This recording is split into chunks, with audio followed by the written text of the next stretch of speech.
लीजिए चाबी। मंजुला जोर से बड़ी सी मेज पर चाबी फेंक कर कहती है, जहां उसके ससुर उमानाथ जी बैठे हुए पेपर पढ़ रहे हैं।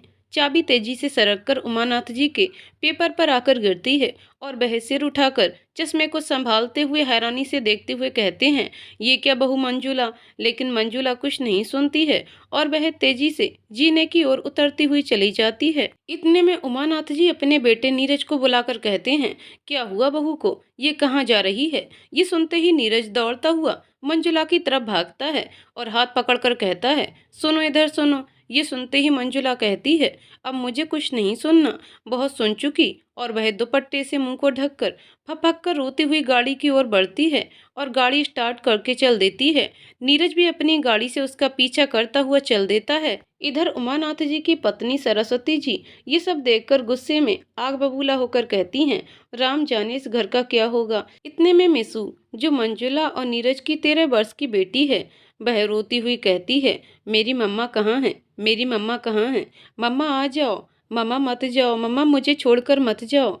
लेकिन उसकी ये बात सुनने के लिए मंजुला अब घर में नहीं थी, क्योंकि अब मंजुला ने मन ही मन निश्चय कर लिया था, अब वह इस घर में नहीं रहेगी। बहुत हो चुका, वह नीरज से तंग आ चुकी थी, उसके व्यवहार, उसके रौ रंग से, क्योंकि नीरज की जिंदगी में मंजुला के लिए कोई जगह नहीं थी। वह इधर उधर ही मंडराया करता था, देर रात को आना और फिर शराब के नशे में धुत मंजुला के साथ गाली गलौज करना, उसे भला बुरा कहना। धन की अधिकता ने उसे अय्यास बना दिया था। मंजुला ये सब झेलते झेलते अब ऊब चुकी थी। उसे अब अपनी जिंदगी में शांति चाहिए थी, क्योंकि इसे इस घर में कुछ नहीं मिला था। अगर वह कुछ थी तो बड़े घराने की साज सज्जा की एकमात्र वस्तु, कहने के लिए, दिखाने के लिए नीरज की पत्नी और बड़े घर की बहू। अब उसे जिंदगी में खालीपन लगने लगा था। देर रात घर में पार्टी का होना, नीरज के साथ कई दोस्तों और औरतों का आना अब उसे अखरने लगा था। लेकिन कभी उसके सास ससुर ने नीरज को रोक टोक नहीं की, कभी उसकी जिंदगी में कोई दखलंदाजी नहीं की। उल्टा ये कहकर बहुत खुश होते थे कि बड़े घर के लड़के तो ये सब एंजॉय करते ही हैं। अगर मंजुला इस घर में थी तो केवल अपनी बेटी मिसू के लिए, उसकी जान केवल अपनी बेटी में ही बसती थी। जाने कितने सपने उसने अपनी बेटी को लेकर सजाए थे, लेकिन नीरज को अपनी बेटी मिसू की कोई फिक्र नहीं थी। लेकिन अब पानी सर से ऊपर हो चुका था। अब मंजुला में कुछ सहने की ताकत नहीं थी। रोज रोज के लड़ाई झगड़े ने मंजुला को अंदर से खोखला कर दिया था, जिससे उसे ये निर्णय लेना पड़ा कि अब वह इस घर में नहीं रहेगी। अब उसके सामने मात्र एक ही रास्ता था, वह भी अपनी आत्महत्या का। और ये सोचकर वह इस घर को छोड़कर निकल पड़ी। उधर नीरज गाड़ी से पीछा करता हुआ मंजुला को रोकता है और उतरकर कहता है, मंजुला एक बार मेरी बात तो सुन लो। लेकिन इस बार मंजुला कुछ नहीं सुनना चाहती थी और वह गाड़ी को बिना रोके तेजी से चली गई। नीरज चुपचाप खड़ा देखता रहा। इस बात को बीते आज कई वर्ष हो चुके हैं। मंजुला को आज भी याद है, एक बार भी नीरज ने इतने सालों में उसकी खबर भी नहीं ली, और किस तरह नीरज मिसू को रोता बिलखता उसके घर के सामने छोड़कर चला गया था, बिना मिले बिना कुछ कहे। किस तरह छोटी सी मिसू ने एड़ी उठाकर दरवाजे की कोलबेल बजाई थी। मंजुला का दौड़कर दरवाजा खोलना और रोते हुए अपने कलेजे के टुकड़े मिसू को उठाकर अपने सीने से लगाकर घंटों रोना। मिसू की अबोध आवाज आज भी उसके कानों में गूंज रही थी, मम्मा मुझे वहाँ अच्छा नहीं लग रहा था आपके बिना, आप मुझे क्यों छोड़कर चली आई थी। मम्मा बोलो ना, कुछ तो बोलो, आप रो क्यों रही हो। लेकिन मंजुला बस रोती ही रही। वह मिसू की किसी बात का कोई जवाब न दे सकी, और बताती भी तो क्या। जिंदगी के संघर्ष की ऊहापोह में इतना थक चुकी थी कि वह सोच भी नहीं पा रही थी। उसके सामने बस एक ही रास्ता था कि वह कहीं पर जाकर बस अपनी जान दे दे। लेकिन फिर किसी अदृश्य शक्ति ने उसे शायद रोक लिया कि जान देना बुज़दिलों का काम है। उसे जीना है और जिंदगी के संघर्ष के थपेड़ों का सामना करना है। उसे अपनी बेटी मिसू के लिए जीना है, क्योंकि अब उसके अलावा मिसू का था ही कौन। क्योंकि मंजुला को ये अच्छी तरह पता था कि उसके बाद मिसू अनाथ हो जाएगी। मिसू का ख्याल आते ही उसके पैर जिंदगी की ओर चल पड़े और वह सरपट जिंदगी जीने की ओर दौड़ पड़ी। अब पीछे देखने को उसके लिए वक्त नहीं था। मंजुला पेशे से होम्योपैथिक डॉक्टर थी। उसका शुरू से सपना था कि वह पढ़ लिख कर अपने पैरों पर खड़ी हो और समाज के लिए कुछ अच्छा कार्य करे किसी भी रूप में, और उसने ये किया भी। ईश्वर ने मंजुला को सब कुछ दिया था, गोरा चिट्ठा रंग, सुंदर सी आंखें, लंबी छरहरी काया। गीत नृत्य का उसे बहुत शौक था। वह अक्सर गुनगुनाया करती थी, वह खाली समय में अक्सर गाने गाकर ही बिताती थी। वह पुराने गानों की बेहद शौकीन थी। इतने में उसकी नौकरानी मालती की आवाज़ आती है। मेम साहब, आज क्लिनिक नहीं जाना क्या? देर हो रही है, सूरज सिर पर चढ़ाया है और आप अभी उठी भी नहीं। मालती की आवाज़ कानों में पड़ते ही मंजुला उठकर भागती हुई कहती है, अरे मालती, तूने उठाया नहीं? आज तो बहुत काम है, आज तो बहुत सारे पेशेंट आने वाले हैं। ये सुनते ही मालती हंस पड़ी। बिल्कुल मेम साहब जी, मैं जानती हूँ आपके क्लिनिक में भीड़ जमा रहती है, क्योंकि आधे लोगों का इलाज तो आप मुफ्त में करती हो। सच, कितने लोगों की दुआएं आपको लगती होंगी। मालकिन, ये भी एक नेक कार्य है जो सबके बस की बात नहीं। यहाँ तो लोग एक एक बात के पैसे लेते हैं, बिना बात के पैसे ऐंठने का काम करते हैं। इतने में मंजुला नहा धोकर तैयार होकर आ जाती है और मालती जल्दी से गर्म कॉफ़ी का प्याला लाकर अपनी मेम साहब को देते हुए कहती है, लीजिए मेम साहब, आपकी पसंद की कॉफ़ी, आप पीजिए। तब तक मैं आपका नाश्ता लगा देती हूँ। और जल्दी से मालती सैंडविच बनाकर प्लेट में रखती हुई कहती है, मेम साहब, आज खाने में क्या बनाऊँ? ये सुनते ही मंजुला कहती है, जो जी में आए बना लेना, मुझे बस निकलने दे। अरे अरे मेम साहब, आप नाश्ता तो करती जाइए। नहीं मालती, बहुत देर हो चुकी है, नाश्ता करने का टाइम नहीं है। ये सुनते ही मालती कहती है, अच्छा तो रुक जाइए मेम साहब, मैं ये सैंडविच टिफिन में रख देती हूँ। आपको क्लिनिक में जब समय मिले तो खा लीजिएगा, वरना सारा दिन फिर ऐसे ही बीतेगा और आपको फिर से चक्कर आने लगेंगे। मालती की बात सुनकर मंजुला को हंसी आ जाती है और कहती है, सच मालती, तू मेरा कितना ख्याल रखती है। अच्छा जल्दी कर। इतने में मंजुला के फोन की घंटी बजती है। वह मोबाइल को उठाकर कहती है, हेलो। उधर से मीठी सी आवाज मंजुला के कानों में जैसे रस घोल देती है, हेलो मम्मा, आप कैसी हो? ये आवाज सुनते ही मंजुला के चेहरे पर खुशी तैर जाती है और वह खिलखिलाकर बोल पड़ती है, अरे मिसू, कैसी है तू? तुझे हॉस्टल में अच्छा तो लग रहा है ना? मन लगाकर पढ़ाई करना। ये सुनते ही उधर से मिसू कहती है, मम्मा, मुझे आपके बगैर नहीं अच्छा लगता कहीं भी। जैसे ही छुट्टियां होंगी मैं भाग आऊंगी आपके पास। ये सुनते ही मंजुला कहती है, बिल्कुल तुम आ जाना, लेकिन अभी मन लगाकर पढ़ाई करो। अच्छा रखो, मुझे क्लिनिक के लिए देर हो रही है, मैं तुमसे बाद में बात करती हूँ। Love you my baby. ये कहकर मंजुला अपनी गाड़ी स्टार्ट करती है और क्लिनिक की ओर चल देती है। मंजुला जैसे ही क्लिनिक के सामने गाड़ी रोकती है, देखती है क्लिनिक के बाहर काफी भीड़ जमा है और ये देखकर वह तुरंत गाड़ी को पार करके तेजी से क्लिनिक की ओर चल पड़ती है। और इतनी भीड़ देखकर वह अंदर ही अंदर खुश भी होती है और ईश्वर को धन्यवाद देती है कि उसके हाथों की दवा लोगों को फायदा कर रही है और लोगों के चेहरे पर मुस्कान देखकर उसकी आत्मा को सुकून भी मिल रहा है। क्लिनिक के अंदर अपनी सीट पर बैठते ही बारी बारी लोग आने लगते हैं और वह सभी के दवाइयों के पर्चों को इकट्ठा करके दवाइयों को देने में लग जाती है। ये सब करने में उसे पूरे 3 घंटे निकल जाते हैं। इस बीच मंजुला काफी थक जाती है और जब सभी मरीज चले जाते हैं तब वह थोड़ी चैन की सांस लेकर अपने सिर को मेज पर रखकर आंखें बंद करके बैठ जाती है। इतने में उसके कानों में एक मधुर आवाज प्रवेश करती है, अरे डॉक्टरनी साहिबा, जरा हमें भी तो देख लीजिए। ये आवाज उसे कुछ जानी पहचानी सी लगती है। बहुत ध्यान से सोचने पर वह जब सिर ऊपर उठाती है तो सामने देखती है। सामने लाल रंग की शर्ट, काले रंग की पैंट और हाथ में टाइटन की घड़ी। उसके सामने आकर्षक व्यक्ति जो बैठा है वह उसके कॉलेज का फ्रेंड आकाश है। उसे देखकर मंजुला की आंखें फटी की फटी रह जाती हैं और दिल जोरों से धड़कने लगता है। यही हालत आकाश की भी मंजुला को देखकर होती है और वह विश्वास नहीं कर पा रहा है कि समय ने कैसे एक दूसरे को मिला दिया। अनायास मंजुला के मुंह से निकल जाता है, आकाश तुम। यही शब्द आकाश के भी थे। मंजुला, तुम यहाँ? ये सुनकर मंजुला आश्चर्यचकित रह जाती है और बात को आगे बढ़ाती हुई कहती है, हाँ मैं यहाँ। क्यों, मैं यहाँ नहीं हो सकती क्या? लेकिन आकाश तो मंजुला को ही एकटक देखता रह जाता है। उसकी नज़र मंजुला के चेहरे से हट ही नहीं रही है। उसके चेहरे पर घुंघराली लट जो बार बार अटखेलियां खेल रही है। चेहरे पर छोटी सी लाल रंग की बिंदी पूरे चेहरे की शोभा ही बदल रही है। बड़ी बड़ी आंखें, खिली खिली पलकें, गालों पर हंसते हुए वह डिम्पल पड़ना और कमल से होठों पर काला तिल, मानो उस चेहरे को हर बुरी नज़र से बचाता हो। ये सब देखकर आकाश अपने अतीत में चला जाता है। उसे आज भी याद है वह मंजुला को कितना चाहता था और वही चाहत आज भी शायद दिल में जिंदा है, जिस वजह से वह इस उम्र तक तन्हा है। उसे किसी साथी की जरूरत ही नहीं पड़ी और ये अपनी उन हसीन यादों के साथ आज भी तरोताजा है। थोड़ी ही देर में आकाश वर्तमान में आते हुए कहता है, लेकिन शब्द तो जैसे उसके मुंह में ही अटक कर रह गए हों। उसे इस तरह से देखकर मंजुला मुस्कुरा उठी और अपनी सीट से उठकर कहती है, कहो आकाश, कैसे आना हुआ और जिंदगी कैसी चल रही है? कहाँ खो गए? कुछ बोलो तो सही।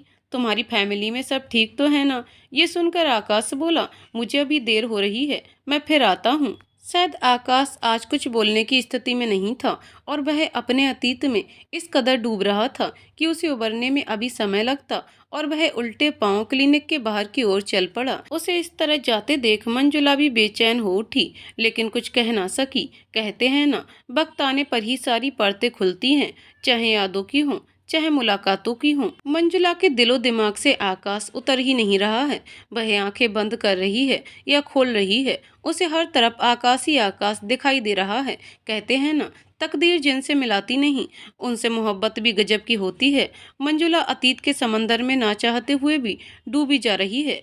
उसे आज भी याद है किस तरह आकाश उसके प्यार में दीवाना था। उसके हाथों पर काले पट्टे की टैटन घड़ी उसे बेहद पसंद थी, और आज इतने सालों के बाद हाथों पर वही घड़ी देखकर वह अचंभित रह गई कि क्या आकाश को आज भी उसकी पसंद का उतना ही ख्याल है जितना उस वक्त हुआ करता था। लाल रंग की शर्ट, काली पैंट सब मंजुला की ही पसंद थी। जिस रूप में आज उसने आकाश को इतने सालों के बाद देखा, ये सोचते हुए उसकी आंखों में आंसू भर आए। तेरे बिना जिंदगी से कोई सिकवा तो नहीं, सिकवा नहीं, सिकवा नहीं, सिकवा नहीं।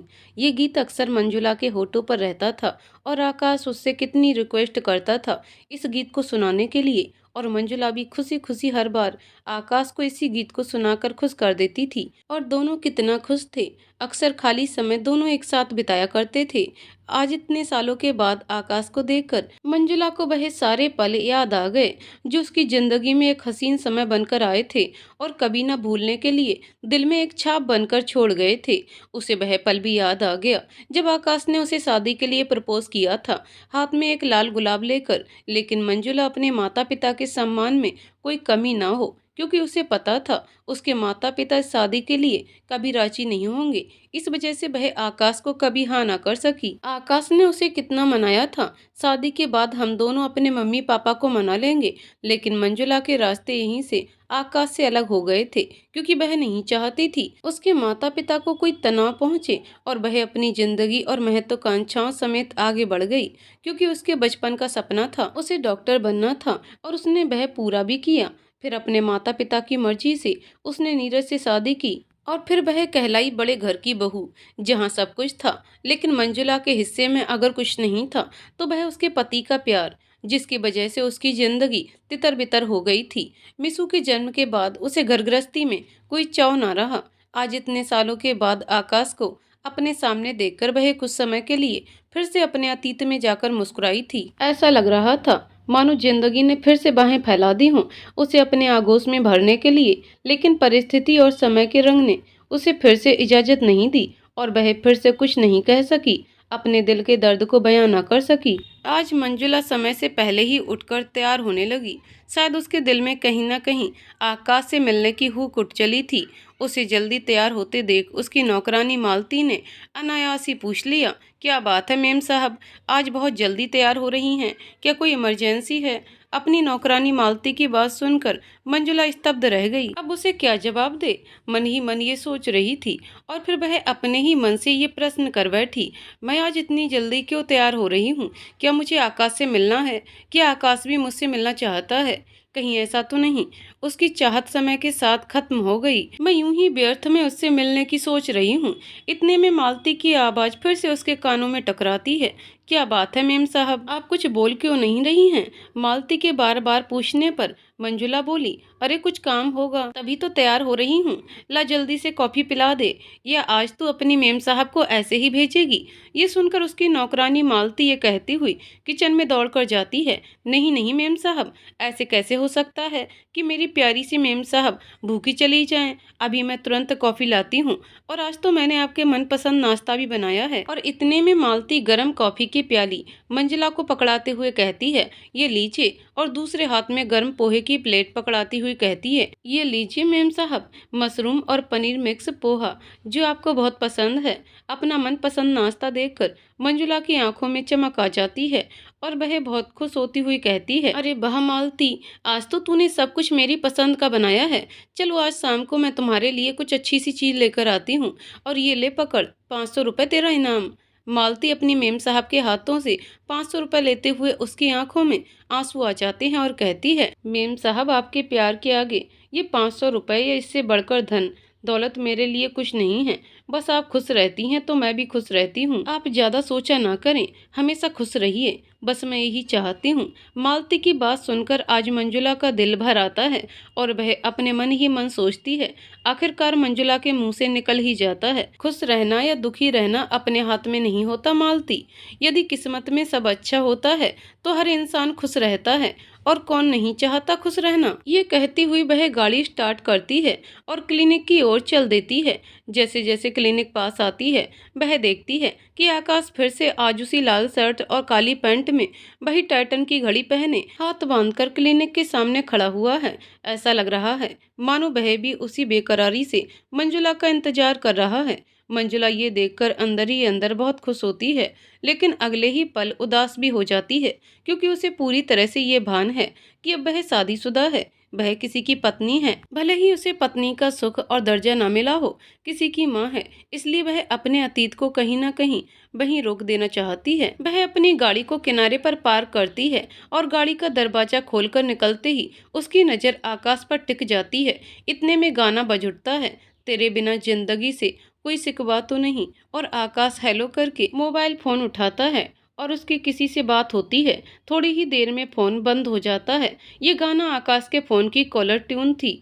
अब तो मंजुला को पक्का पता चल जाता है कि आकाश के दिल में कहीं ना कहीं आज भी मंजुला जिंदा है, और आज वह अंदर ही अंदर दुख को भुलाकर खुशी से झूम जाती है। शायद ये खुशी उसके चेहरे पर बहुत सालों के बाद आई थी, वह छुपा कर भी नहीं छुपा पा रही थी। मिलकर बिछड़ना दस्तूर है जिंदगी का, यही एक किस्सा मशहूर है जिंदगी का। बीते हुए पल कभी लौट कर नहीं आते, यही सबसे बड़ा दस्तूर है जिंदगी का। लेकिन मंजुला आज कहीं ना कहीं आने वाले पलों का स्वागत भी कर रही थी। क्लिनिक खोलते ही मंजुला अपनी सीट पर बैठकर दवाइयों के सारे पर्चे और अपनी फाइलें देखने लगती है। इतने में आकाश अंदर आकर सामने वाली कुर्सी पर बैठ जाता है। उसके मोबाइल की रिंग फिर से बज उठती है। तेरे बिना जिंदगी से कोई सिकवा तो नहीं, और आकाश फोन को उठाकर हल्की सी मुस्कुराहट में किसी से बात करके फोन को स्विच ऑफ करके रख देता है। आकाश अभी भी मंजुला को एकटक देख रहा है और मन में जाने कितने प्रश्न एक साथ तैर गए, लेकिन आकाश की कुछ पूछने की हिम्मत नहीं हो पा रही थी। इतने में मंजुला बोल पड़ी, कहो आकाश, कैसे आना हुआ? कल भी तुम जल्दी में चले गए, क्या प्रॉब्लम है तुम्हें? उसकी बात को सुनकर आकाश बोला, प्रॉब्लम थी, लेकिन अब तुम्हें देखकर सारी प्रॉब्लम जाती रही। उसकी बातों को सुनकर मंजुला के चेहरे पर मुस्कुराहट आ गई और वह बोली, अरे वाह, ऐसा भी होता है क्या? वह चेहरे के हाव भाव छुपाती हुई बोली, अगर ऐसा होने लगे तब तो लोग मेरी दवाई लेना ही छोड़ दें, मुझे देखकर ही ठीक हो जाएं। मंजुला की इस बात पर आकाश को भी थोड़ी राहत मिली और वह कंफर्ट फील करने लगा, और उसके चेहरे पर भी हंसी आ गई। आकाश कुछ कहने ही वाला था, तब तक मंजुला का फोन बज उठा। मंजुला ने फोन उठाते ही कहा, हेलो डियर मिसू। उधर से मिसू की आवाज आती है, हेलो मम्मा, आप कैसी हो? मुझे आपके बगैर यहाँ बिल्कुल भी अच्छा नहीं लग रहा है। ये सुनते ही मंजुला बोली, बेटा मन लगाकर पढ़ाई करो, छुट्टियां होते ही मैं तुम्हें लेने आ जाऊंगी। अच्छा अभी रखो, अभी मैं क्लिनिक में हूँ, मैं तुमसे शाम में बात करती हूँ। मंजुला के इस तरह फोन पर बात करते हुए आकाश मन ही मन समझ गया कि ये मंजुला की बेटी का ही फोन है। मंजुला फोन रखते ही आकाश से बोली, अच्छा बोलो आकाश, तुम आए क्यों थे? क्या दिक्कत है तुम्हें? ये सुनकर आकाश बोला, कुछ नहीं, कुछ दिनों से तबीयत कुछ भारी लग रही थी, लेकिन अब ठीक है। ये सुनते ही मंजुला आकाश से पूछ बैठी, अच्छा ये बताओ आकाश, तुमने अपने फ़ोन की कॉलर ट्यून के लिए यही गाना क्यों चुना? तुम्हें पता है ये गाना मुझे बहुत पसंद है। ये सुनते ही आकाश बोला, शायद उसकी पसंद आज भी मेरी पसंद है। ये सुनकर मंजुला चुप रह गई। बात को टालते हुए मंजुला बोली, अच्छा ये बताओ तुम्हारी फैमिली में कौन कौन है? ये सुनते ही आकाश बोला, मेरी फैमिली में मैं हूँ और मेरी सुनहरी यादें, किसी के साथ बिताए लम्हों को मैंने आज भी सहेज कर रखा है। मैं और मेरे लम्हे के बीच कौन आ सकता है? ये सुनते ही मंजुला स्तब्ध रह गई। आकाश, तुम क्या कहना चाहते हो? आकाश हंसते हुए बोला, जो तुमने पूछा मैंने उसका जवाब दिया। अच्छा छोड़ो, तुम बताओ तुम्हारी फैमिली में कौन कौन है? अभी जिसका फोन आया था वह तुम्हारी बेटी थी ना? मंजुला ने हाँ में सिर हिलाते हुए कहा और फिर कुछ न बोल सकी और उसके चेहरे पर उदासी छा गई। आकाश मंजुला के चेहरे की उदासी को साफ पढ़ रहा था। क्या बात है मंजुला, तुम कुछ बोल क्यों नहीं रही हो? लेकिन मंजुला कुछ देर चुप सी रह गई। आकाश मंजुला को परेशान नहीं करना चाहता था और ये कहते हुए वह उठकर खड़ा हो गया जाने के लिए। मंजुला, तुम्हारे चेहरे की उदासी और खामोशी मुझे सब बता रही है। मैं तुम्हें परेशान नहीं करना चाहता। नहीं, मैं तुमसे कोई ऐसी बात पूछना चाहता हूँ जिसे तुम नहीं बताना चाहती हो। अब मंजुला की आंखों से आंसुओं की झड़ी सी लग गई। शायद उसने इन आंसुओं को कितने सालों तक रोक रखा था। आज बेहिसाब वही आंसू जज्बात के रूप में बह पड़े। आकाश चाह कर भी नहीं जा पा रहा था। उसके कदम जैसे वहीं पर रुक गए और वह धीरे से मंजुला के हाथों को स्पर्श करते हुए बोला, मंजुला सॉरी, मुझे नहीं पता था कि तुम्हारे अंदर इतना दुख भरा पड़ा है। मंजुला आकाश के प्यार भरे स्पर्श को बखूबी महसूस कर रही थी और शायद इस स्पर्श से वह निकलना भी नहीं चाह रही थी। अंदर ही अंदर वह जैसे कह रही थी, आकाश रुक जाओ। आकाश भी शायद उसकी मौन भाषा को समझ चुका था और वह वापस सीट पर बैठ गया और उसके हाथों को पकड़ते हुए बोला, संबंध बेशक एक हो, लेकिन ऐसा हो जो अल्फाज से ज्यादा खामोशी को समझे। लेकिन मंजुला की आंखों से आंसू रुकने का नाम नहीं ले रहे थे। आकाश मंजुला को रोते देख सह नहीं पा रहा था और वह बोल पड़ा, चुप हो जाओ और मुझे बताओ अगर तुम मुझे आज भी। आकाश ये कहकर चुप हो गया। मंजुला अपनी सिसकती हुई आवाज में बोली, हाँ आकाश, मैं किसी की पत्नी हूँ और बहुत बड़े घराने की बहू भी हूँ, एक बेटी की माँ भी हूँ। लेकिन लेकिन क्या? आकाश आवेश में पूछता है। बताओ मंजुला, लेकिन क्या? सब कुछ तो है तुम्हारे पास, तब तुम क्यों दुखी हो? सिसकती आवाज में मंजुला बोली, शादीशुदा होते हुए भी मेरा पति मेरे पास नहीं है। मैं केवल उसके लिए एकमात्र खिलौना थी और उस बड़े घर के किसी कोने में सजाई हुई एक सजावट का सामान। किसी को मेरी भावनाओं की कोई कद्र नहीं थी और अगर आज मैं जिंदा हूँ तो केवल अपनी बेटी के लिए। एक बाप का क्या फर्ज होता है अपनी बेटी के लिए, वह मेरे पति को नहीं पता। वह केवल अपनी मौज मस्ती अय्यासी में ही डूबा रहता है। आज इतने सालों में एक बार भी उसने मेरी खबर नहीं ली और न ही अपनी बेटी की। कुछ रिश्ते बनाए नहीं जाते, वह बिना बनाए दिल के पास आकर थम जाते हैं। आकाश और मंजुला का रिश्ता शायद ऐसा ही था। आज मंजुला इतने सालों के बाद जी भरकर रोई है और अब उसे हल्का महसूस हो रहा है और वह शांत होती हुई बोली, मेरी जिंदगी के बारे में मत पूछो आकाश। जिंदगी के संघर्ष ने जैसे मुझे ही चुना हो।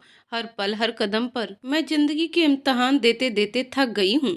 मंजुला की दर्द की दास्तान को सुनकर आकाश की आंखें भी पनीली हो जाती हैं, क्योंकि पिछले 1 घंटे में उसने मंजुला के दर्द को बखूबी महसूस कर लिया था, उसकी टीस और चुभन को भी। वह मंजुला को पकड़ते हुए कहता है, आज के बाद मंजुला, मैं तुमसे कुछ नहीं पूछूंगा। मैं प्रॉमिस करता हूँ तुमसे। आज मैं तुम्हें अपने दिल की बात बताने जा रहा हूँ। तुम्हारे जाने के बाद मैंने अपनी जिंदगी में किसी को नहीं चुना, क्योंकि मैंने तुम्हारे साथ बहुत अच्छे हसीन पल अपनी जिंदगी के जी लिए थे और मैं सिर्फ और सिर्फ तुमसे ही शादी करना चाहता था। लेकिन तुमने अपने परिवार के मान और सम्मान को देखते हुए मुझे मना कर दिया और मैंने भी तुम्हें नहीं रोका, क्योंकि मैं हमेशा ही तुम्हें आगे बढ़ते हुए देखना चाहता था और खुश देखना चाहता था, तुम्हें और तुम्हारे परिवार के लिए भी। लेकिन अगर तुम चाहो तो मैं आज भी तुम्हें और तुम्हारी बेटी समेत अपना सकता हूँ। मैं आज भी तुम्हारे इंतजार में खड़ा हूँ। ये सुनकर मंजुला की आंखों में जैसे चमक आ गई और आज फिर वह चाहते हुए भी हाँ नहीं कर पाई। उसे अपनी फिक्र में केवल अपनी बेटी मिसू का ही चेहरा नजर आ रहा था। उसकी इस चुप्पी को देखते हुए आकाश बोला, मंजुला, मैं तुम्हें कभी मजबूर नहीं करूंगा, लेकिन एक वादा जरूर करूंगा। मैं एक अच्छे दोस्त के रूप में तुम्हारी जिंदगी में जरूर रहना चाहूंगा, अगर तुम इजाजत दो तो। उसकी इस बात को सुनकर मंजुला के चेहरे पर हल्की सी मुस्कुराहट आ जाती है। मंजुला को मुस्कुराता देख आकाश बहुत खुश हो जाता है और कहता है, वैसे तुम रोती बहुत अच्छा हो। कितने सालों के आंसू सजो कर रखे थे मेरे सामने बहाने के लिए। और आकाश अपनी जेब से रुमाल निकालकर मंजुला के आंसू पोंछता हुआ कहता है, अब आगे से तुम कभी नहीं रोओगी। और अपनी जेब से डेयरी मिल्क चॉकलेट निकालकर मंजुला को देते हुए कहता है, अच्छे काम की शुरुआत मीठे से होनी चाहिए। इस पर मंजुला पूछती है, कौन सा अच्छा काम? ये सुनते ही आकाश हंसकर कहता है, अरे हमारी दोस्ती होने जा रही है डॉक्टरनी साहिबा। मंजुला चॉकलेट लेते हुए कहती है, तुम्हारे मुंह से डॉक्टरनी शब्द मुझे अच्छा लगता है। चलो कुछ तो पसंद आया। हे ऊपर वाले, बस ऐसे ही मुझ पर रहम करम बनाए रखना। आकाश ये कहते हुए जोर से हंस पड़ता है। आकाश को इस तरह हंसते देख मंजुला भी बहुत खुश हो जाती है। थोड़ी देर के लिए जैसे दोनों इस दुनिया को भूल जाते हैं और अपनी जिंदगी के दुख दर्द भी, क्योंकि आकाश भी इस लंबे इंतजार को जी चुका था। आज वह मंजुला यानी अपने प्यार को वापस अपने सामने पाकर बहुत खुश था और मंजुला को भी शायद उसकी कद्र करने वाला सामने खड़ा था, इसलिए वह आज अपने सारे दर्द भूल गई थी और दोनों आज कॉलेज के जमाने को फिर से जी उठे थे। खूबसूरत सा एक पल किस्सा बन जाता है। जाने कब कौन जिंदगी का हिस्सा बन जाता है। कुछ लोग जिंदगी में मिलते हैं ऐसे जिनसे कभी न टूटने वाला रिश्ता बन जाता है। घर आते ही मालती तुरंत दरवाजा खोलती है। मंजुला के आते ही मालती कहती है, मेम साहब आप हाथ मुंह धो लीजिए, मैं खाना लगाती हूँ। ये सुनकर मंजुला कहती है, हाँ मालती जल्दी लगा, बहुत थक गई हूँ। अच्छा सुन, ये लो देखो मैं तुम्हारे लिए क्या लाई हूँ। सफेद रंग का लिफाफा मंजुला मालती को देते हुए कहती है। मालती तुरंत खुशी से उस लिफाफे को दौड़ कर लेती है और बहुत खुश होते हुए खोलती है। वह लिफाफे में इतनी सारी चॉकलेट को देखकर बहुत खुश हो जाती है। वह भी उसके पसंद की। वह अपनी मेम साहब की ओर दौड़कर उनके हाथों को चूमने लगती है और कहती है, मैं बहुत खुश नसीब हूँ मेम साहब जो मुझे आप मिली। ये सुनकर मंजुला खिलखिलाकर हंस पड़ती है और कहती है, अच्छा चल अब खाना लगा, बहुत जोरों से भूख लगी है कि बस बातों से ही पेट भर देगी। मेम साहब मैंने क्या बनाया है, आपके पसंद के कोफ्ते। थाली में कोफ्ते देखकर मंजुला बहुत खुश हो जाती है और कहती है, वाह मालती, आज तो तूने मेरे मनपसंद के कोफ्ते बनाए हैं। और खाती हुई कहती हैं, वाह तेरे हाथों में तो जादू है। ये सुनकर मालती बहुत खुश हो जाती है। खाते ही खाते मंजुला को आकाश का ध्यान आ जाता है और मन ही मन सोचती है, आकाश को इडली और सांभर बहुत पसंद है। उसे आज भी याद है वह कॉलेज के दिनों में किस तरह घर से इडली और सांभर बनाकर ले जाती थी और आकाश उसे कितने चाव से खाता था। उसके मन में ऐसा ख्याल आते ही वह मालती से कहती है, मालती एक दिन जरा तुम इडली सांभर बनाओ, मैं क्लिनिक पर ले जाऊंगी। ये सुनते ही मालती कहती है, जी मैम साहब कल ही बना देती हूँ। ये सुनते ही मंजुला मालती से कहती है, ठीक है। अच्छा मालती मेरा बिस्तर लगा दे, मुझे बस सोना है, बहुत तेज नींद आ रही है। और मंजुला खाना खाकर अपने कमरे में सोने के लिए चल देती है। थोड़ी देर बाद फिर मंजुला मालती को आवाज लगाती है। मालती तुरंत अपनी मेम साहब के कमरे में जाती है और कहती है, जी मेम साहब मालती मेरा वह हल्के पीले रंग का सूट तैयार कर देना, कल वही मुझे पहनकर जाना है। ये सुनते ही मालती अपनी मेम साहब मंजुला से पूछती है, क्या बात है मेम साहब, आजकल आप बदली बदली सी नजर आ रही हैं। कभी इडली सांभर, कभी पीला सूट, क्या कोई क्लिनिक में आने वाला है क्या। ये सुनते ही मंजुला मालती से कहती है, अरे नहीं ऐसी कोई बात नहीं है, वह मेरा मूड हो गया है। जी मैम साहब। मालती ये कहती हुई कमरे से चली जाती है। मालती के जाते ही मंजुला आकाश के ख्यालों में फिर से खो जाती है।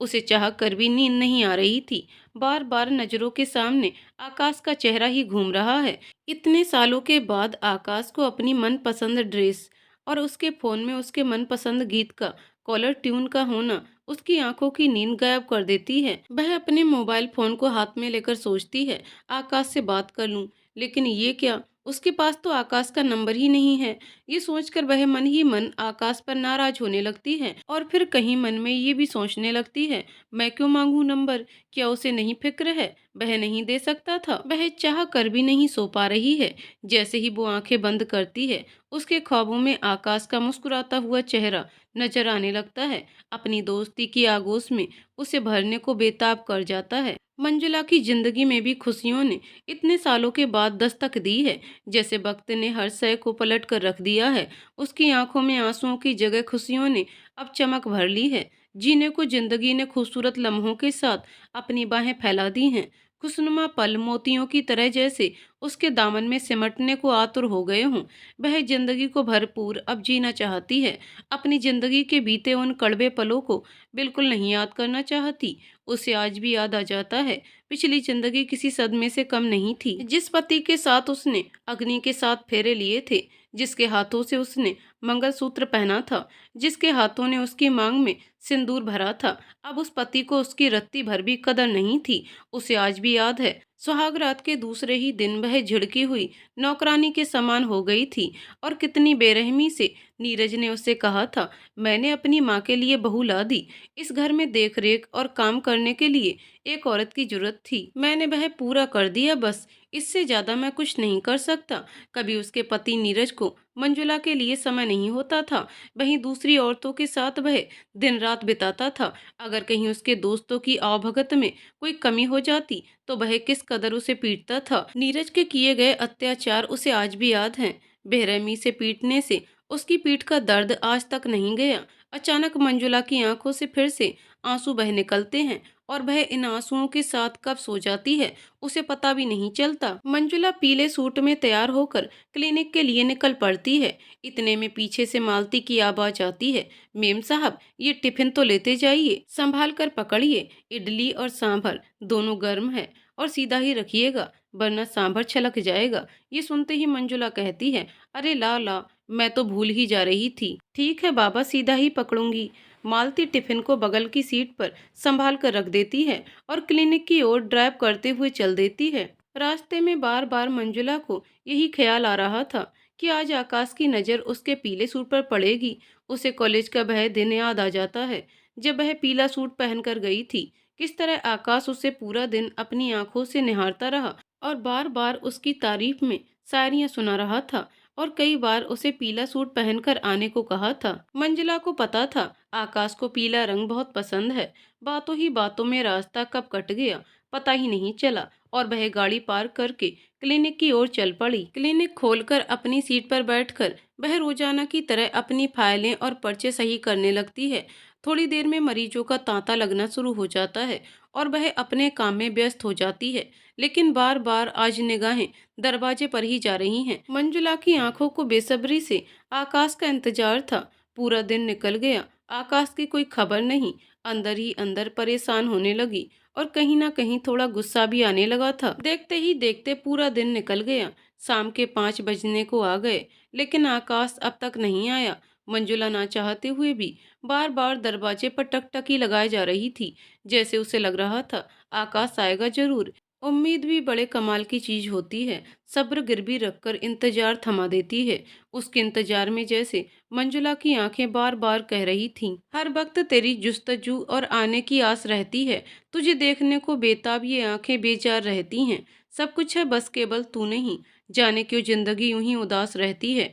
इतने में मंजुला देखती है कि आकाश अपनी गाड़ी से उतर रहा है और सीधे क्लिनिक की ओर आ रहा है। आकाश को देखते ही मंजुला खुशी से झूम उठती है और वह तुरंत सीट से उठकर आकाश को लेने के लिए क्लिनिक के बाहर दौड़ पड़ती है और मन ही मन गुस्सा भी भरा हुआ है। जी तो कर रहा है वह आकाश से पूछे कि वह सारा दिन कहाँ था और आने में इतनी देर क्यों लगा दी, लेकिन फिर अंदर ही अंदर वह अपने आप से पूछने लगी, वह इतना हक किस हक से दिखा रही है। ये सोचकर वह कुछ नहीं कहती और लगातार आकाश की ओर बढ़ती जा रही है। मंजुला को इस तरह अपनी ओर आते देख आकाश भी बहुत खुश होता है और उसे पीले सूट में देखकर उसका जी चाहता है कि वह मंजुला को गोद में उठा ले, लेकिन वह अपने आप को रोकता हुआ कहता है, आज तो बहुत सुंदर लग रही हो डॉक्टरनी साहिबा। आकाश के मुंह से फिर से अपने लिए डॉक्टरनी शब्द सुनकर मंजुला खिलखिलाकर हंस पड़ती है और कहती है, हाँ आज मूड हुआ तो मैंने ये पीला सूट पहन लिया। मूड हुआ या किसी के पसंद का ख्याल रखते हुए पहना? ये सुनकर मंजुला शर्मासी जाती है और दोनों हाथों से अपने मुंह को छुपा लेती है। ये देखते ही आकाश कहता है, अरे अरे डॉक्टरनी साहिबा को शर्माना भी आता है। आकाश की बातें सुनकर मंजुला बहुत खुश हो रही थी और फिर दोनों क्लिनिक में आकर बैठ जाते हैं। मंजुला धीरे से टिफिन निकालती है और आकाश को देते हुए कहती है, लो तुम्हारी मनपसंद की डिश। आकाश टिफिन को खोलते हुए कहता है, हाँ यार, आज सुबह से ही कुछ नहीं खाया, बहुत भूख भी लगी है। तुम्हें कैसे पता कि मुझे जोरों की भूख लगी है और तुम मेरे लिए टिफिन लेकर आ गईं? आकाश की बातें सुनकर मंजुला मन ही मन कहती है, मुझे तुम्हारे दिल की हर बात पता है आकाश। उसे इस तरह सोचता हुआ देखकर आकाश पूछता है, डॉक्टरनी साहिबा कहाँ खो गईं? मैंने कुछ पूछा, आपने जवाब नहीं दिया। आकाश के पूछने पर तुरंत मंजुला बातों को टालते हुए कहती है, अच्छा अब टिफिन खोलो और खाओ, तुम बातें बहुत करते हो। जी डॉक्टरनी साहिबा, जो हुक्म। और जैसे ही आकाश टिफिन खोलता है, इडली और सांभर देखकर बहुत खुश होता है और बिना कुछ बोले फटाफट खाने जुट जाता है। उसे देख मंजुला हंसकर कहती है, अरे अरे आराम से, इतनी भी जल्दी नहीं। ये सुनकर आकाश कहता है, तुम्हें मेरी पसंद का आज भी ख्याल है मंजुला। मुझे इडली और सांभर कॉलेज के दिनों से कितना पसंद था, तुम तो जानती हो। मैं अक्सर तुमसे कहता था और मुझे तुम्हारे हाथों की इडली सांभर बहुत पसंद थी। मैं आज भी उसी चाव से खा रहा हूँ। आकाश की बातें सुनकर मंजुला बेहद खुश हो रही थी और अंदर ही अंदर कह रही थी, आकाश मुझे तुम्हारी पसंद नापसंद का आज भी पूरा ख्याल है। और वह एक टक आकाश को देखे जा रही थी। मंजुला आकाश को देखते हुए मन ही मन सोच रही है, काश आज अपना मोबाइल नंबर खुद ही दे दे, मुझे मांगना ना पड़े। उसे इस तरह देखते देख आकाश मंजुला की ओर देखता हुआ कहता है, क्या बात है मंजुला, क्या देख रही हो? तुम यही सोच रही होगी ना कि मैं तुम्हारे इडली सांभर की तारीफ नहीं कर रहा। तो सुनो, सच इडली और सांभर बहुत अच्छा बना है और आज भी वही खुशबू, बरसों बाद खाकर दिल खुश हो गया। इतने में आकाश का फोन बज उठता है, उसी गीत के साथ, तेरे बिना जिंदगी से कोई सिकवा तो नहीं। आकाश फोन को उठाते हुए कहता है, हेलो। उधर से आवाज आती है, सर आप कब आ रहे हैं? ये सुनकर आकाश कहता है, बस निकल ही रहा हूँ। और वह फोन रखते हुए मंजुला से कहता है, ऑफिस से फोन था। अच्छा मंजुला, अब मैं चलता हूँ, बहुत देर हो रही है, ऑफिस भी पहुंचना है। आकाश को उठकर जाते हुए मंजुला के मन में बार बार फिर से यही ख्याल आता है, काश आज तुम अपना नंबर दे देते।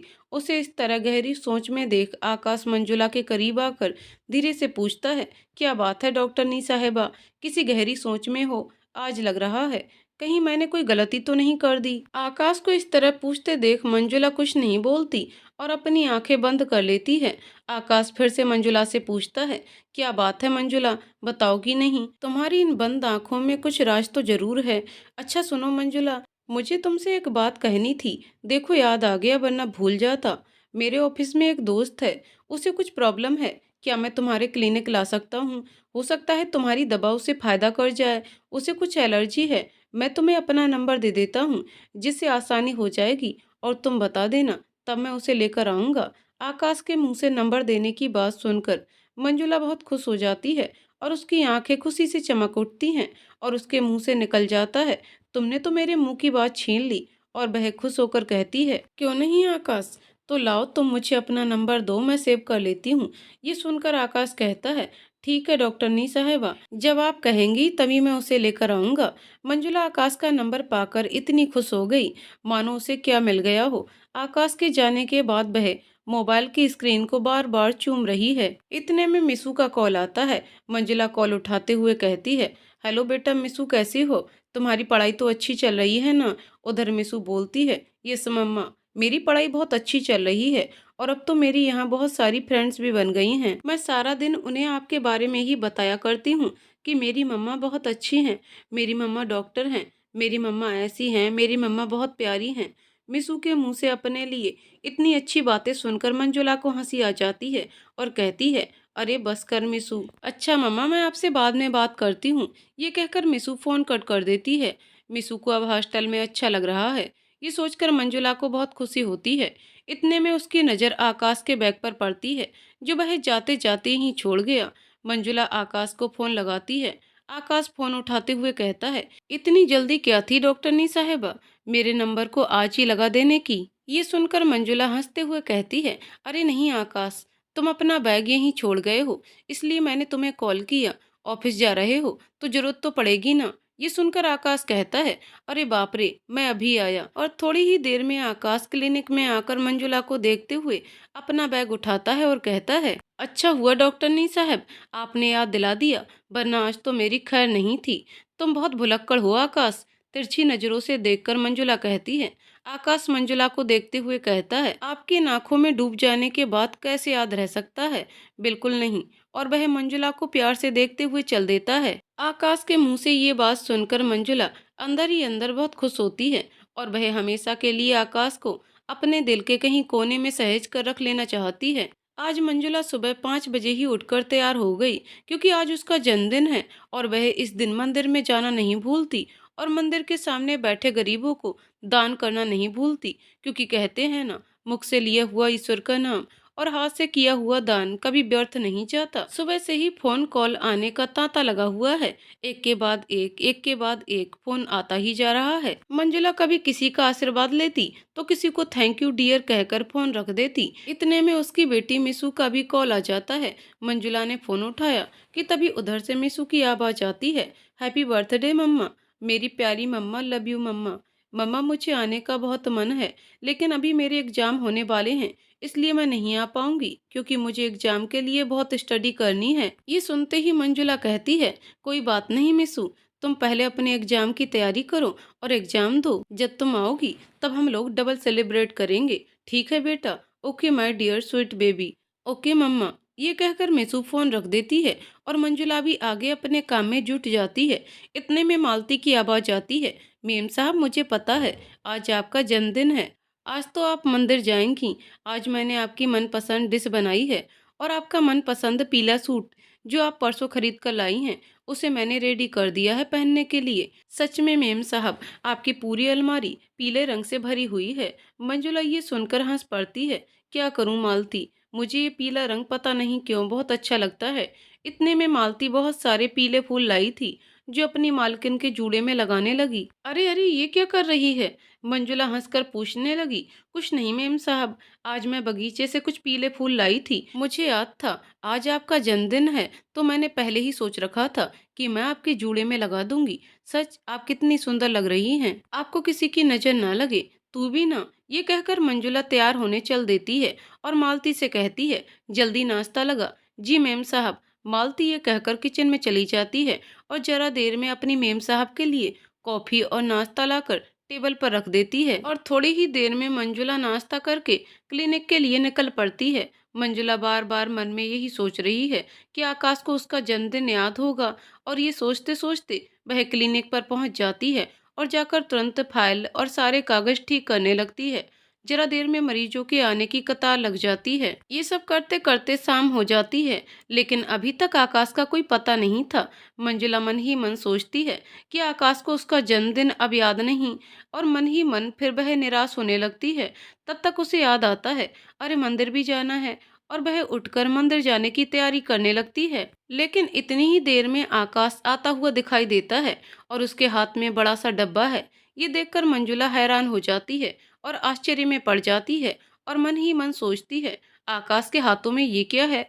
इतने में आकाश अंदर आकर मंजुला की मेज पर वह डिब्बा रख देता है और अपने मोबाइल से हैप्पी बर्थडे सॉन्ग बजा देता है और साथ साथ खुद भी गाता है और बड़े प्यार से पीला गुलाब का फूल मंजुला के हाथों में देता हुआ कहता है, जन्मदिन मुबारक हो डॉक्टर साहिबा।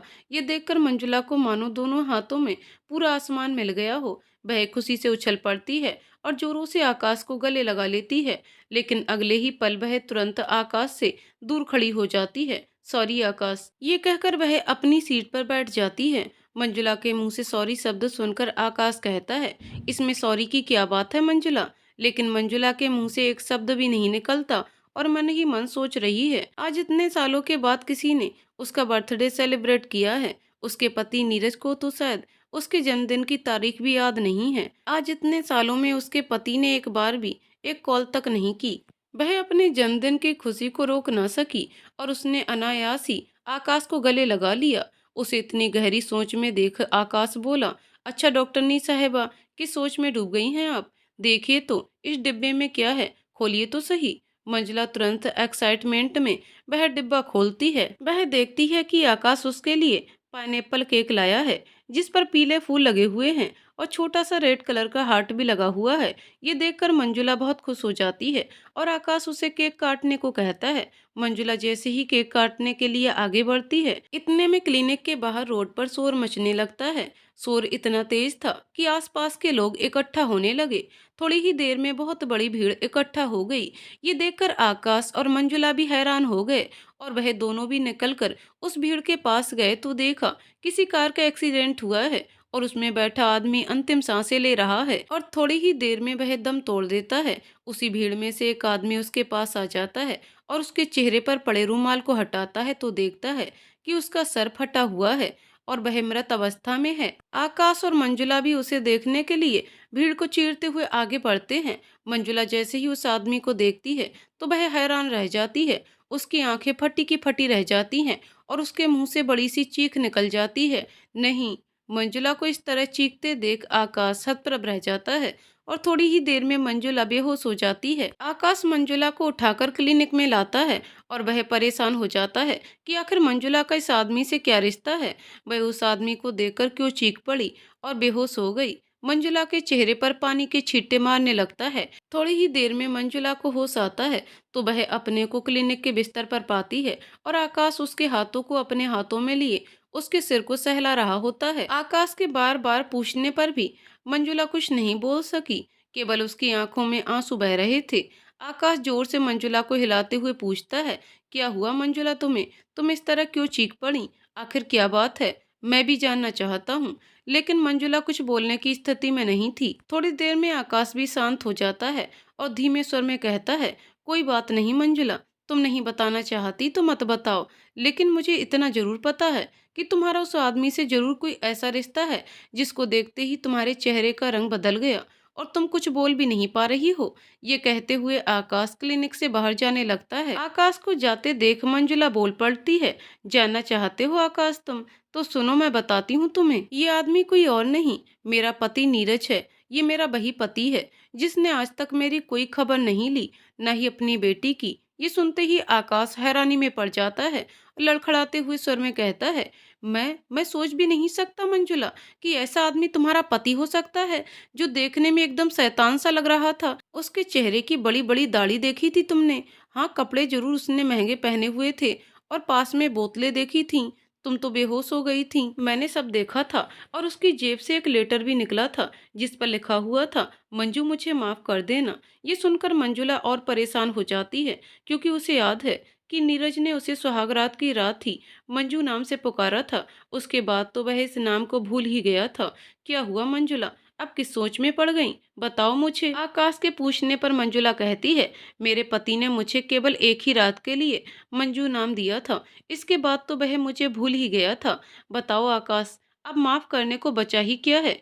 जिसने पूरी जिंदगी अपनी पत्नी और बेटी की सुध तक ना ली हो, उसे तो ईश्वर ही माफ कर सकता है। मैं कौन हूँ? सच आकाश, नशा किसी भी चीज का जब हद से ज्यादा हो जाता है तो वह इंसान को बर्बादी की कगार पर पहुंचा देता है। नीरज को अपने पैसे और शराब का नशा था। वह इस रास्ते पर इस कदर आगे बढ़ गया था कि अब उसे अच्छे बुरे का कोई भान नहीं था। देर रात पार्टियों में रहना उसका शौक बन गया था। उसके पीछे वह अपना परिवार भूल गया था। कहाँ आज मेरा जन्मदिन था? देखो आकाश, मेरी किस्मत, ईश्वर ने मुझे क्या दिखा दिया। आखिर मैंने क्या बिगाड़ा था किसी का? ये सुनते ही आकाश बोला, जो कुछ भी हुआ मंजुला, उसे बुरे सपने की तरह भूल जाओ और अपनी जिंदगी में आगे बढ़ो।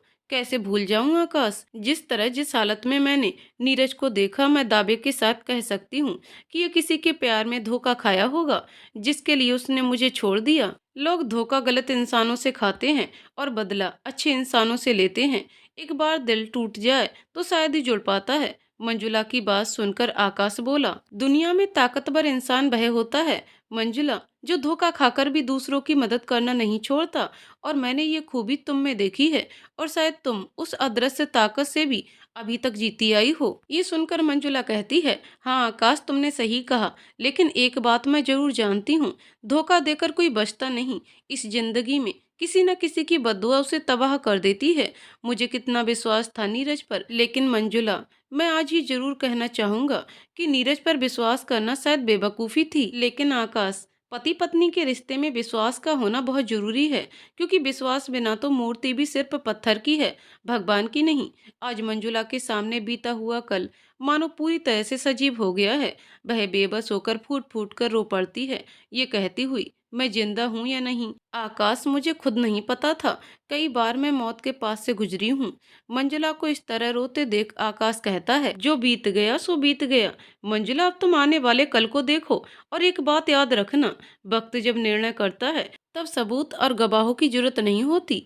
अब तुम अपनी बेटी के लिए जी रही हो, उसकी ताकत बनकर, क्योंकि तुम्हें उसके सुनहरे भविष्य का निर्माण करना है। जैसे तुम अपनी ताकत से अपने हाथ पैरों पर, अपनी महत्वाकांक्षा से खड़ी हो। दुनिया में सबको सब कुछ नहीं मिलता, इस बात को याद रखना मंजुला। यदि ईश्वर ने तुम्हें कष्ट दिए हैं तो तुम्हें सहने की क्षमता भी दी है।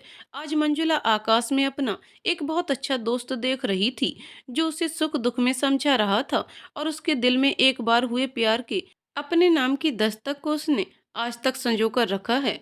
वह बार बार ईश्वर का धन्यवाद कर रही थी। उसकी जिंदगी में आकाश जैसा एक अच्छा दोस्त है, जिससे वह अपना सुख दुख कह सकती है और उस पर भरपूर भरोसा भी कर सकती है।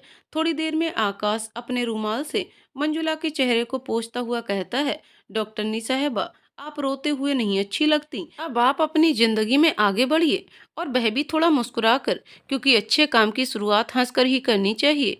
यदि आगाज अच्छा होगा तो अंजाम भी अच्छा होगा।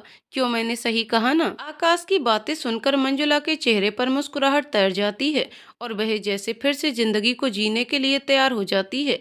लेकिन कहीं ना कहीं उसके मन में कुछ खटक रहा था, और ना चाहते हुए भी उसकी आंखें बेबस होकर नम हो रही थीं। एक स्त्री के मन में अपने पति के लिए प्रेम भाव सम्मान होता ही है। वही प्यार सम्मान मंजुला के दिल में भी नीरज को लेकर हमेशा के लिए था, क्योंकि उसने उसके साथ अग्नि के 7 फेरे लिए थे। लेकिन नीरज ने कभी 7 फेरों के एक भी वचन को नहीं निभाया था। भले ही मंजुला अपने पति से दूर हो गई थी, फिर भी वह उसके नाम की सुहागन थी। लेकिन आज उसे मन ही मन नीरज के इस दुनिया से जाने का दुख तो हो ही गया था। क्या क्या नहीं किया था उसने अपनी ससुराल को संभालने के लिए, लेकिन दुर्भाग्यवश कुछ भी ना संभला। उसकी सारी कोशिशें नाकाम हो गईं। बीते कई वर्षों में नीरज ने एक भी बार मंजुला का हाल नहीं लिया था, और मंजुला की आंखों के सामने नीरज का इस दुनिया से जाना आज क्यों अखर रहा है? शायद उसकी जेब से निकली पर्ची, जिस पर लिखा था, मंजू मुझे माफ कर देना। शायद ये पंक्ति मंजुला को भावुक किए जा रही थी, और वह बार बार अपनी किस्मत को लेकर रोए जा रही थी। आकाश के इतने समझाने पर भी मंजुला को आज आकाश की बातें क्यों नहीं समझ में आ रही। आज वह क्लिनिक ना जाकर सीधे मंदिर में बैठे उस भगवान से अपने प्रश्नों का उत्तर लेने जा रही है। मंजुला सुबह जल्दी उठकर तैयार होकर सीधे गाड़ी लेकर मंदिर की ओर निकल पड़ी, और जाकर सीधे भगवान के मंदिर का दरवाजा खटखटाने लगी। अभी मंदिर खुला भी ना था। वह वहीं जाकर सीढ़ियों पर बैठ गई। लगभग 1 घंटे के बाद पुजारी आते हैं, मंदिर का कपाट खोलते हैं। पुजारी की नजर सीढ़ी पर बैठी मंजुला पर पड़ते ही वह पूछते हैं, क्या बात है बेटी, कुछ दुखी लग रही हो? कब से बैठी हो यहाँ? मंदिर तो 7 बजे खुलता है, क्या तुम्हें पता नहीं है? लेकिन मंजुला को कुछ सुनाई नहीं पड़ता है। वह तो अपने अंदर मचे समंदर की लहरों के कोहराम को सुन रही है, और उसकी आंखों से अश्रु धारा बह रही है। अचानक थोड़ी ही देर में मंदिर में भक्तों की भीड़ शुरू हो जाती है, और मंजुला की नजर मंदिर के बाहर बैठे नंदी पर पड़ती है, जिसके कान में जाने कितने लोग बारी बारी अपनी मनोकामना कहते नजर आते हैं। और फिर वही लोग अंदर आकर शिवलिंग पर दूध और जल चढ़ाते हैं। कुछ लोग चंदन का लेपन कर रहे हैं। ये सब देखकर भी अनदेखा कर रही है, क्योंकि आज तो वह ईश्वर से अपनी किस्मत का हिसाब किताब करने आई है। और वह तेज कदमों से चलती हुई उस नंदी के पास जाकर खड़ी हो जाती है, और तेज तेज रोते हुए कहती है, बता नंदी, ये लोग तेरे कान में क्या कह रहे हैं? क्या तू इनकी बातों को सुन रहा है? अगर तू सुनता है तो तूने मेरी बात क्यों नहीं सुनी? मेरे साथ ऐसा क्यों हुआ? और फिर पलटकर सीढ़ियों पर चढ़ती हुई जाकर शिवलिंग के सामने खड़ी होकर अपने प्रश्नों की बौछार लगा देती है। बता, तू पत्थर है या ईश्वर है? मैं तुझसे किस भावना से बात करूं? मैंने तुझ पर इतना विश्वास किया, लेकिन तूने मुझे क्या दिया? जिंदगी में केवल आंसू। मैं ही मिली थी तुझे इस पूरी दुनिया में रचते समय। आज मैं तुझसे अपने प्रश्नों के उत्तर लिए बिना नहीं जाऊंगी। इतने में मंदिर का पुजारी मंजुला को देखकर हैरान हो जाता है, और वह मंजुला को प्यार से सहलाकर पूछता है, क्या बात है बेटी, तू इतना क्यों रो रही है? क्या हुआ तेरी जिंदगी में? ये सुनकर मंजुला उस पुजारी से कहती है, मैं क्या बताऊं, आप पूछिए अपने इस भगवान से, इसने क्या किया है मेरी जिंदगी में। इतने में मंजुला का फोन बजने लगता है। आज उसे फोन की घंटी भी सुनाई नहीं पड़ रही है, और वह लगातार मंदिर में बैठे उस भगवान से लड़ने झगड़ने में लगी है। शायद इतने सालों का गुबार आज निकल रहा था। आज वह जी खोलकर अपने दिल की बातें ईश्वर से करने आई है। लेकिन लगातार फोन की घंटी बजने से मंजुला को फोन उठाना ही पड़ा। वह रोते हुए हेलो कहती है। हेलो मंजुला, तुम कहाँ हो? क्लिनिक भी बंद है। ये आवाज आकाश की थी, पर इस पर मंजुला कहती है, मैं मंदिर में हूँ। ये सुनकर आकाश कहता है, अच्छा, मैं भी आता हूँ। और आकाश थोड़ी ही देर में मंदिर आ जाता है, जहाँ वह देखता है मंजुला सीढ़ियों पर बैठी रो रही है। आकाश मंजुला के बगल में धीरे से आकर बैठ जाता है और वह मंजुला के चेहरे को देखने लगता है। मंजुला की आंखों से आंसू गिरने ही वाला था कि आकाश ने उसे अपने हाथों में रोक लिया। उन आंसुओं पर निकलते सूरज की किरणें पड़ने से वह सुनहरी मोती सी चमक रही थी। आकाश मंजुला को अपने हाथों में रोके हुए आंसुओं को दिखाकर कहता है, देखो तो मंजुला, ये सुनहरी मोती कैसी लग रही हैं? कितनी कीमती हैं ये तुम्हारी आंखों से गिरे ये आंसू नहीं हैं, ये अनमोल मोती हैं। इन्हें संभाल कर रखो, इन्हें बेकार में जाया मत करो, इन्हें किसी शुभ अवसर के लिए आंखों में सहज कर रखो। आंखों में खुशी के आंसू अच्छे लगते हैं। ये सुनते ही मंजुला आकाश पर चिल्ला उठती है, कहाँ से लाऊं खुशी के आंसू? मेरी जिंदगी में दुख के ही आंसू हैं। मुझे अब किसी पर कोई विश्वास नहीं रहा। ये सुनकर आकाश मंजुला से पूछता है, तुम किस विश्वास की बात कर रही हो? मुझे पता है तुम अपने पति नीरज की मौत से अपसेट हो, लेकिन जिस पति ने कभी तुम्हारा ख्याल नहीं रखा, तो तुम आज उसके लिए इतने आंसू क्यों बहा रही हो? केवल मरते वक्त माफी मांग लेना बहुत बड़ी बात नहीं होती मंजुला। उसने जब तुम्हारी हंसती खेलती जिंदगी की और तुम्हारी भावनाओं की कोई कदर नहीं की, तो केवल मात्र सिंदूर से कोई पति नहीं हो जाता।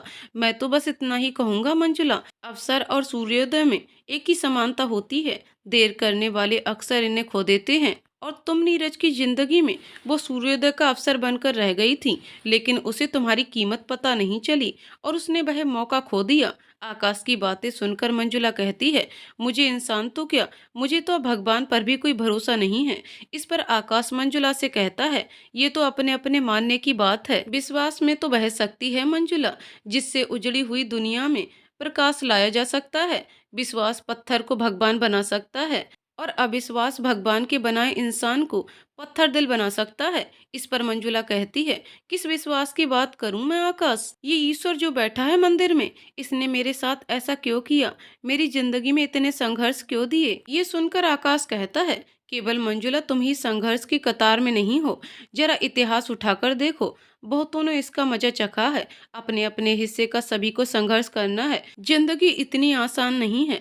अगर ईश्वर ने तुम्हें संघर्ष दिया है, तो कहीं ना कहीं ईश्वर ने तुम्हें वह अद्भुत ताकत भी दी है, जिससे तुम उन आंधियों के थपेड़ों का सामना कर सकती हो। लेकिन मंजुला के मन में केवल गुस्सा ही भरा हुआ है, और वह सिर्फ रोए जा रही है। मंजुला को रोते देख आकाश कहता है, मंजुला तुम इतनी कमजोर नहीं हो। सुख दुख जिंदगी का एक हिस्सा है, जिसे ना चाहते हुए भी सबको झेलना है।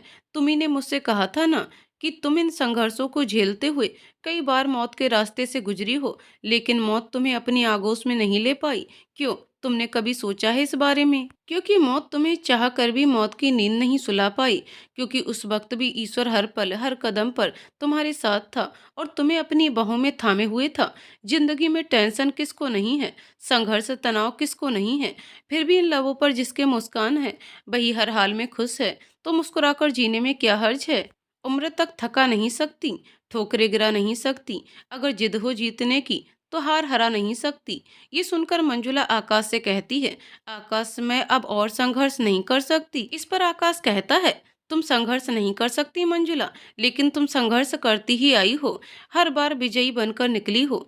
ईश्वर की दी गई अद्भुत ताकत जो है तुम्हारे पास। आकाश की इस बात से मंजुला कुछ सामान्य होती हुई नजर आती है, और वह आकाश की बातों को ध्यान से सुन रही है। मंजुला, तुम्हें अपनी जिंदगी के जीने की दिशा बदलनी होगी। अब तुम अपने लिए नहीं, दूसरों के लिए जियोगी। वैसे भी तुम दूसरों के लिए ही जी रही थी। तुमने आत्महत्या क्यों नहीं की? या यूं कहूँ, ईश्वर ने तुम्हें इस पथ पर बार बार जाने से क्यों रोक लिया? क्योंकि तुम्हारे सामने तुम्हारी बेटी मिसू की जिंदगी है, और तुम अपनी क्लिनिक में कितने लोगों का निःशुल्क इलाज करती हो। शायद उन लोगों की दुआएं तुम्हारे साथ थीं, और तुम चाह कर भी अपने अस्तित्व को नहीं मिटा सकी। तुम समझो ना समझो, ईश्वर ने तुम्हें हर कदम पर अपने साथ रखा है, और तुम्हें हौसलों से भरपूर शक्ति दी है, जिससे तुम जिंदगी के हर नए संघर्ष को पार कर सकती हो, और पार करती ही आई हो। अब तुम्हें अपनी जिंदगी को एक उद्देश्य से जीना होगा। लक्ष्य ज्यादा दूर नहीं है, बस अपनी रफ्तार थोड़ी तेज करनी है। अब मंजुला शायद कुछ सकारात्मक होती नजर आ रही है। मंजुला को देख आकाश कहता है, हौसले अगर बुलंद हो तो मुट्ठी में हर मुकाम है।